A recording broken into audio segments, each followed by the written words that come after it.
ചിലരെങ്കിലും പറയും ഞങ്ങൾക്ക് കുട്ടികളൊന്നും വേണ്ട, കല്യാണം തന്നെ വേണ്ട എന്നൊക്കെ ആദ്യം പറയും, പിന്നെ പെടും. പിന്നെ വല്ലെങ്കിൽ വാപ്പ കല്യാണം ഉണ്ടായിക്കോളിട്ടോ, കുഴപ്പമില്ല. ഇപ്പൊ വലിയൊരു ഡേഞ്ചർ എന്താന്ന് വെച്ചാല്, പഠിക്കുകയാണ് എന്ന ഒരൊറ്റ കാരണം പറഞ്ഞ് വിവാഹം പെൺകുട്ടികൾ നീട്ടിക്കൊണ്ടുപോകുന്നുണ്ട്. പഠിച്ചു കഴിഞ്ഞാൽ പിന്നെ പറയും ഇതിപ്പോ സർട്ടിഫിക്കറ്റ് അടുക്കളയിൽ കൊണ്ടേ വെക്കാൻ പറ്റില്ല, ജോലിക്ക് പോകണ്ടേ, അപ്പൊ 2 കൊല്ലം ജോലിക്ക് പോട്ടെ. എന്നിട്ട് പറയും എനിക്ക് ഇന്ന ഷർത്തും പുറത്തും ഒത്ത പുതിയാപ്പിളിനെ കിട്ടണം. ആ ഷർത്തും പുറത്തും ഒത്ത് വരുമ്പോഴത്തേനും നോക്ക് വയസ്സ് 40 ആവും.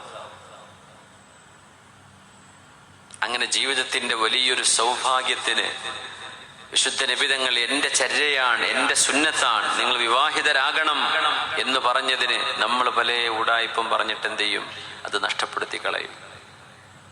ചെറുപ്പക്കാരും അങ്ങനെ പറയും, ഗൾഫിലൊക്കെ പോട്ടെ, വണ്ടി വാഹനമൊക്കെ വേണ്ടേ, സ്വന്തമായിട്ട് കാലിൽ നിൽക്കണ്ടേ. അങ്ങനെയൊന്നും പറഞ്ഞിട്ടില്ല. നിങ്ങൾക്ക് മഹർ കൊടുക്കാനും ഒരു പെണ്ണിനെ സംരക്ഷണം ചെയ്യാനും നിങ്ങൾക്ക് സൗകര്യമുണ്ടോ?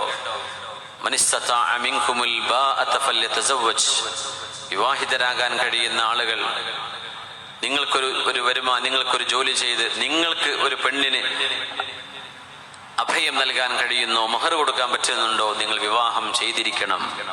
അപ്പൊ കല്യാണം വേണ്ടെന്ന് പറഞ്ഞ് പിന്നെ കുട്ടികൾ വേണ്ടെന്ന് പറയും. പിന്നെ ഞങ്ങൾക്ക് ഇപ്പോഴൊന്നും കുട്ടികൾ വേണ്ട, ആയിക്കോട്ടെ, അതൊന്നും കുഴപ്പമില്ല.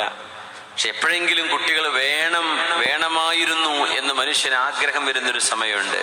കുറച്ചൊക്കെ ആരോഗ്യമൊക്കെ ഇങ്ങനെ ക്ഷയിച്ചു തുടങ്ങുമ്പോഴേ ഒന്ന് കൈപിടിക്കാനും ഉമ്മ ഉപ്പ എന്ന് വിളിക്കാനും ഒരാൾ വീട്ടിലില്ലാതിരിക്കുമ്പോൾ ഉണ്ടാകുന്നൊരു ശൂന്യതയുണ്ട്. മനുഷ്യർക്കൊക്കെ മക്കളെ ഇഷ്ടമാണ്, കുഞ്ഞുങ്ങളെ ഇഷ്ടമാണ്. ഇത് മനുഷ്യന്റെ പ്രകൃതമാണ്.